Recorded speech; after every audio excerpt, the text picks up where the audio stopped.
अस्सलामुअलैकुम वरहमतुल्लाहि वबरकातुहू। प्यारे भाइयों दोस्तों, उम्मीद है कि आप लोग खैर वाफ़ियत से होंगे।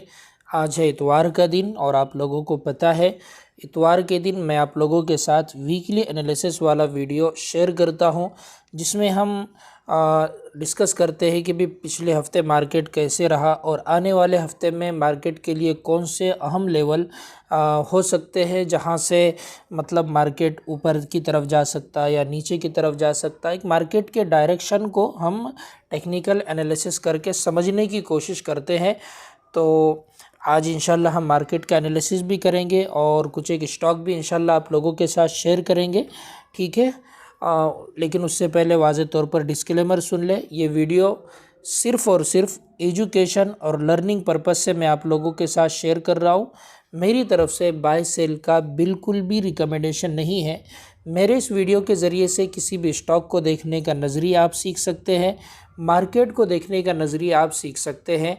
हमारे इस वीडियो के ज़रिए से बिल्कुल भी आपने ये नहीं समझना है कि हमें यहाँ पर बाय और सेल की रिकमेंडेशन दी जा रही है, ऐसा बिल्कुल भी नहीं है। और बार बार लोग मेल और कमेंट के ज़रिए से पूछ रहे हैं कि भाई आने वाले टाइम में कोर्स के ऊपर ऑफ़र कब आने वाला है। अगर आप मेरी निगरानी में स्टॉक मार्केट सीखना चाहते हैं तो इंशाल्लाह 15 तारीख को इरादा है कोर्स के ऊपर ऑफ़र देने का। तो आपने अगर प्ले स्टोर से ट्रेडिंग जोन इस ऐप को अभी तक डाउनलोड नहीं किया है तो ज़रूर प्ले स्टोर से डाउनलोड कीजिए। वैसे मैं डिस्क्रिप्शन के अंदर भी मेरे ऐप की लिंक दे दूंगा, ठीक है। अभी चलिए मार्केट को हम देखते हैं। अभी देखिए मेरे सामने यहाँ पर निफ्टी 50 का चार्ट ओपन है वीकली टाइम फ्रेम का। ये लेवल मैं हमेशा आपको हर हफ्ते ड्रॉ करके बता रहा हूँ। जो ऑल टाइम हाई है जो तकरीबन 26,277 का है, आप यहाँ पर देख सकते हैं कि किस तरीके से ये इसको कंटिन्यू रजिस्टेंस यहाँ पर फेस कर रहा है। तकरीबन 3 हफ्ते हो चुके हैं, यहाँ पर लोगों को सताया जा रहा है, डराया जा रहा है और निकालने की कोशिश लोगों को की जा रही है। और आप पोर्टफोलियो भी अपना देखेंगे तो काफ़ी डाउन नज़र आ रहा होगा। उसका रीज़न ये है कि यहाँ पर निफ्टी 50 यानी लार्ज कैप स्टॉक के अंदर कोई बड़ी गिरावट हमें देखने को नहीं मिली, लेकिन जो स्मॉल कैप कैटेगरी के स्टॉक है ना उसके अंदर बड़ा डाउनफॉल देखने को मिला है। पिछले सिर्फ एक हफ्ते के अंदर मेरा SIP का पोर्टफोलियो 10% से डाउन हो गया है। यानी स्मॉल कैप कैटेगरी के स्टॉक के अंदर है ना बड़ी गिरावट आ रही है, ठीक है। तो अभी उस पर भी हम डिस्कस करेंगे जब स्मॉल कैप का एनालिसिस करेंगे, ठीक है।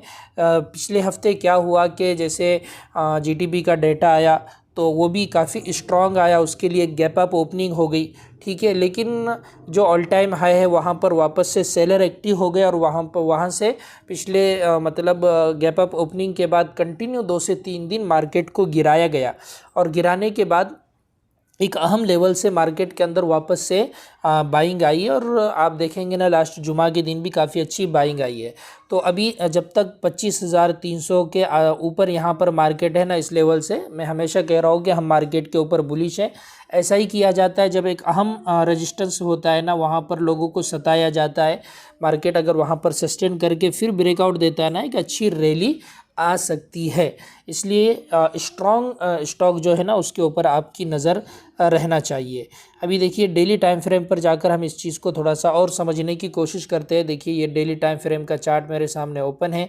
डेली टाइम फ्रेम का चार्ट वाज़े तौर पर आपको ये बता रहा है कि यहाँ पर गैप अप ओपनिंग हुई और गैप अप ओपनिंग के बाद 3 दिन कंटिन्यू मार्केट के अंदर गिरावट आई और गिरावट आने के बाद यहाँ पर मतलब जो पेंडिंग ऑर्डर थे उन्होंने अच्छे से काम किया और उसके बाद मार्केट के अंदर ऊपर का मुँह अच्छा खासा देखने को मिला। 2 दिन यहाँ पर अच्छी क्लोजिंग हुई और डेली टाइम फ्रेम के एतबार से अगर क्लोजिंग की भी बात करें ना, इस कैंडल के ऊपर है जो कि हम अच्छी ही क्लोजिंग मान सकते हैं। शॉर्ट टर्म के एतबार से मैं आपको बताऊं, ये जो कैंडल का लो है इसको मार्क करके आप ज़रूर रखिएगा। इसके ऊपर जब तक है मार्केट तब तक भी बुलिश है और थोड़ा सा अगर लॉन्ग का सोचे तो ये लेवल तो मैंने आपको बताया हूँ, ठीक है।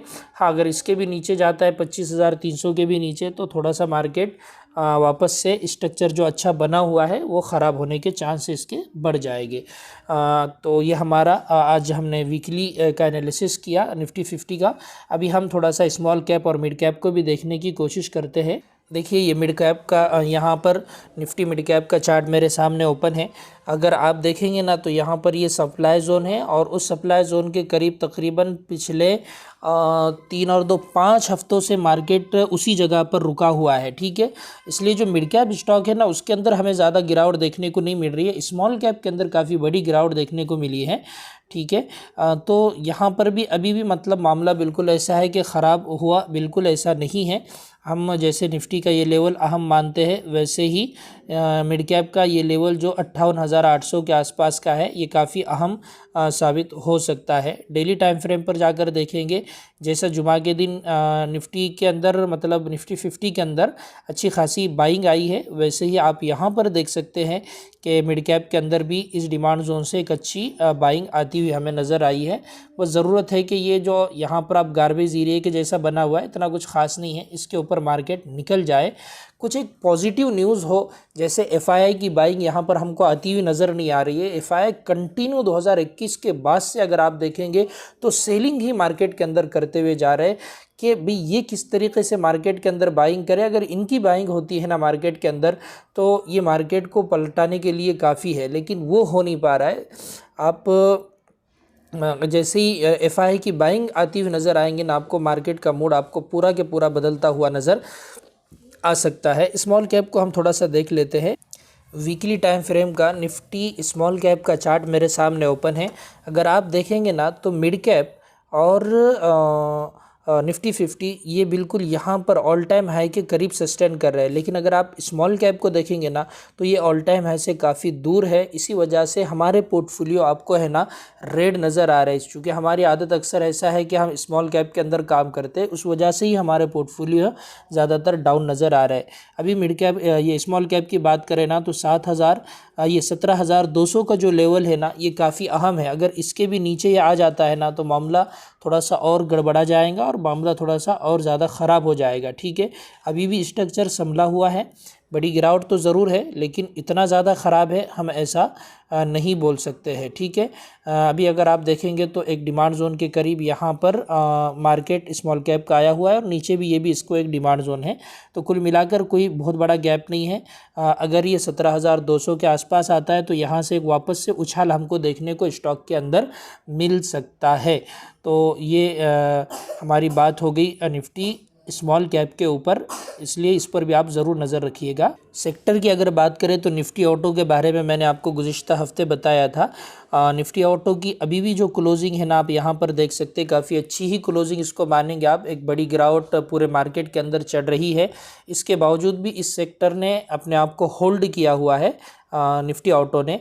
और अगर आप डेली टाइम फ्रेम पर जाएंगे ना तो जो लेवल अपन ने ड्रॉ की हुई है ना, एक बड़ी गिरावट देखने को मिली, लेकिन उसी लेवल से वापस से बाइंग आती हुई नज़र आ रही है। तो निफ्टी ऑटो के भी स्टॉक जो है ना उसके ऊपर भी आपने नज़र रखना चाहिए।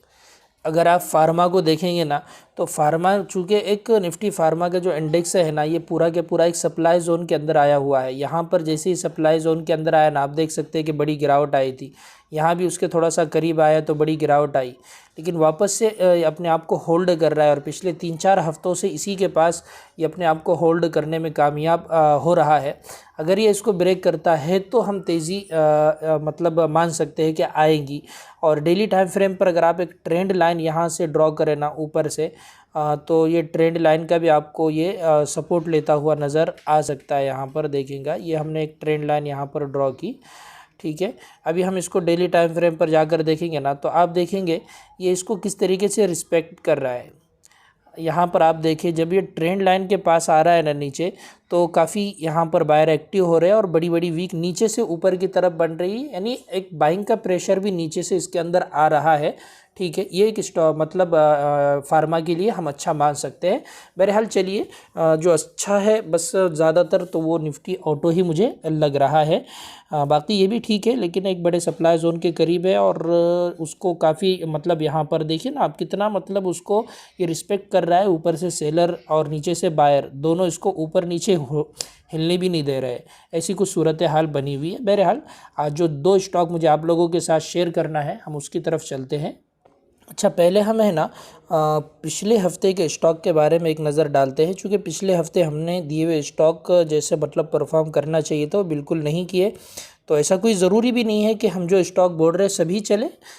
ठीक है, अपन कोशिश करते हैं कि भाई सारी चीज़ें क्लियर करके आप लोगों के सामने बताए।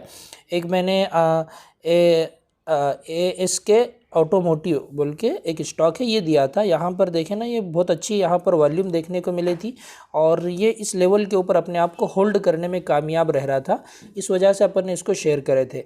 लेकिन मुझे ऐसा लगा था कि उस वॉल्यूम है तो यहाँ से काफ़ी ऊपर निकलना चाहिए, लेकिन देखेंगे आप तो वहाँ से थोड़ी सी इसके अंदर गिरावट रही। और अपने जो SL जिक्र किए थे ना, ये जो लकीर है ये पहले ही हफ्ते की मार्किंग है 470 रुपये के आसपास की, यहाँ पर देख सकते हैं।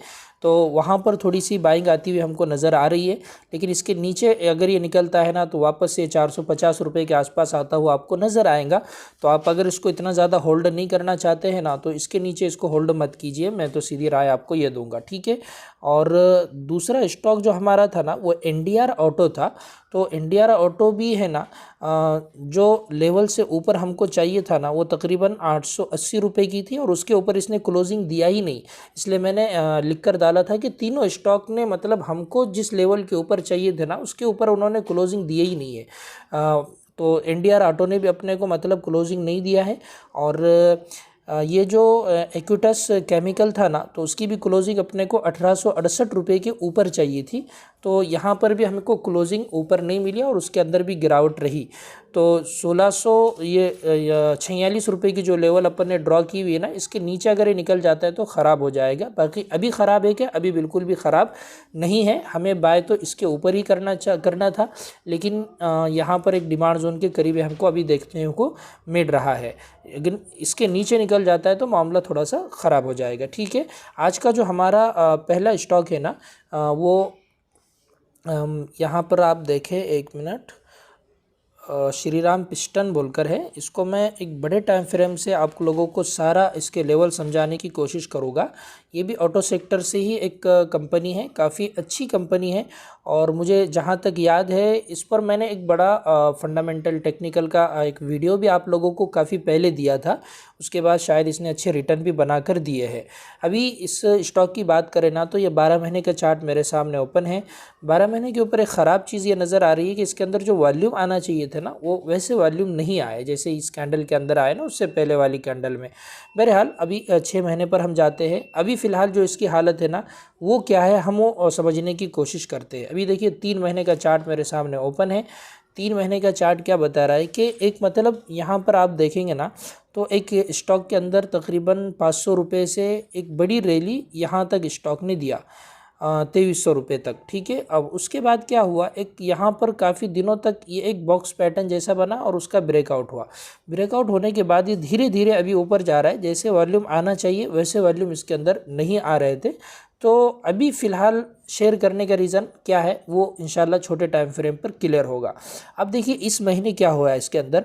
इस महीने यहाँ पर अगर आप देखेंगे ना तो ये ब्रेकआउट के बाद इसने कोई भी ख़ास रिटर्न नहीं दिया। यहाँ पर इसने अपने आप को होल्ड किया हुआ था, समझ रहे ना।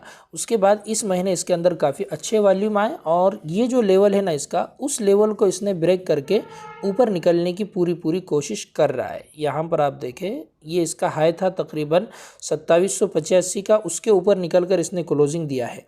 अभी हम वीकली टाइम फ्रेम पर इसको जाकर देखेंगे तो वीकली टाइम फ्रेम पर भी देखें पिछले हफ्ते काफ़ी अच्छा इसके अंदर मूव भी आया और तकरीबन 8% के आसपास से चला गया था। और ये जो एक लेवल मतलब जहाँ पर ये काफ़ी इसने एक्यूमुलेशन किया ना तो उसका कहीं ना कहीं यहाँ पर हमको ब्रेकआउट होता हुआ नज़र आ रहा है। डेली टाइम फ्रेम पर जाएंगे तो ये जो मंथली का वीकली का वॉल्यूम आपको बड़ा नज़र आ रहा है ना, तो असल कमाल आपको सिर्फ यहाँ पर डेली टाइम फ्रेम पर ही नज़र आ रहा है। 8-10% गया लेकिन वॉल्यूम काफ़ी शानदार इसके अंदर आए। तो कुल कहने का मकसद ये है कि जो काफ़ी दिनों से अपने आप को होल्ड किए हुए और चल नहीं रहा था तो एक बड़े वॉल्यूम आए, यहाँ पर बड़े प्लेयर एक्टिव हो गए हैं ऐसा लगता है। तो आने वाले टाइम में इस स्टॉक पर आप ज़रूर नज़र रखिएगा। अगर गिरावट आती है तो ये लेवल भी इसके काम कर सकते हैं और यहाँ पर फ़ौरन इस कैंडल का ब्रेकआउट होता है तो भी इसके अंदर चलने के चांस बन सकते हैं। और अगर इस लेवल पर आने के बाद यहाँ पर कोई बुलिश कैंडलस्टिक पैटर्न बनता है तो भी चलने के चांस बन सकते हैं। 2-3 लेवल आप अपने एतबार से समझ ले कि कहाँ पर आपको इसको लेना है या नहीं लेना है। आप भी अपने एतबार से एनालिसिस कर ले। लेकिन एक बात याद रखें, डिस्क्लेमर सुन ले मेरी तरफ से, बाद में इसको मंसूब नहीं करना है। आप भी थोड़ा सा समझे। मैं तो आपको समझाने की कोशिश कर रहा हूँ कि एक एनालिसिस किसी स्टॉक का कैसे किया जाता है, किसी भी स्टॉक को समझने की कोशिश कैसे की जाती है, ठीक है ना। तो डिस्क्लेमर को हमेशा आप अपने जहन के अंदर मुस्तहज़र रखा करें और बग़ैर एसएल के काम ना करें। स्टॉप लॉस आप जितना ले सकते, रिस्क आप जितना ले सकते, पहले रिस्क सोचिए कि मेरा यहाँ पर रिस्क कितना बन रहा है। वरना फिर बाज़ मरतबा क्या होती है, ब्रेकआउट के स्टॉक में गिरावट होती है और हम फंस जाते हैं और फिर परेशान होते रहते हैं। बहरहाल ये आज का हमारा पहला स्टॉक था। अभी इसका आरएसआई हम थोड़ा सा देखने की कोशिश करते हैं। तो इसके आरएसआई के अंदर थोड़ी सी ख़राबी है जिसकी वजह से स्टॉक नहीं चढ़ रहा है और वो मंथली से ख़राबी है। मंथली से अगर आप देखेंगे ना इसका आरएसआई और प्राइस को, तो यहाँ पर हमको एक वाज़े तौर पर एक डाइवर्जन होता हुआ नज़र आ रहा है। इसी वजह से यहाँ से कोई ना बड़ी उछाल या बड़ा मुंह हमको देखने को नहीं मिल रहा है। लेकिन अब चूँकि ये बहुत दिनों का है और आखिरी स्विंग को हम यहाँ पर देखेंगे तो इसके अंदर भी है डाइवर्जन, लेकिन इतना ख़ास नहीं है, ठीक है। और वीकली टाइम फ्रेम पर भी ये नज़र आ रहा है, लेकिन आखिर के स्विंग थोड़े से इसके अच्छे नज़र आ रहा है। इस वजह से हम इसको शेयर कर रहे हैं। इसलिए याद रखिएगा, एसएल ज़रूर रखिए। एक चीज़ मैं आपकी इस स्टॉक को और बताना चाहता हूँ, एक के बजाय 2 चीज़ें समझ ले। ये देखिए यहाँ पर 8 स्टॉक इसके सेक्टर के आपको नज़र आ रहे होंगे। सबका पी देखिए 36, 47, 66, 62, 54, 82, 42। लेकिन इसका पी आपको कितना नज़र आ रहा है, 23 के पी पर ट्रेड कर रहा है, ऑल टाइम हाई पर ट्रेड करने के बावजूद। तो ये भी एक इसके अंदर ख़ास चीज़ है। और अगर इसका प्रॉफिट एंड लॉस देखेंगे आप, तो इसका जो प्रॉफिट है ना, मतलब इसका सेल वगैरह काफ़ी अच्छा सेल ग्रोथ इसका यहाँ पर हमको देखने को मिल रहा है। और अभी के क्वार्टरली रिजल्ट अगर आप देखेंगे नेट प्रॉफिट, तो ऑल टाइम है इसके नेट प्रॉफिट आए हुए हैं। तो ये भी इसके अंदर काफ़ी अच्छी चीज़ है। और एक चीज़ मैं आपको बताऊँ, इसका कंपाउंडिंग सेल ग्रोथ भी आप देखेंगे ना तो काफ़ी अच्छा ही आपको देखने को मिलेगा। और इसके शेयर होल्डिंग पैटर्न पर एक नज़र आप डालेंगे ना, तो यहाँ पर आप देखेंगे कि एफआईआई ने थोड़ी सी होल्डिंग बढ़ाई है और प्रमोटर की होल्डिंग बरकरार है। और डीआई की बात करें तो वो भी 13% की इसके अंदर डीआई की होल्डिंग है। पब्लिक को थोड़ा सा ज़रूर इसके अंदर बढ़ाया गया है, लेकिन बहुत ज़्यादा है ऐसा नहीं है।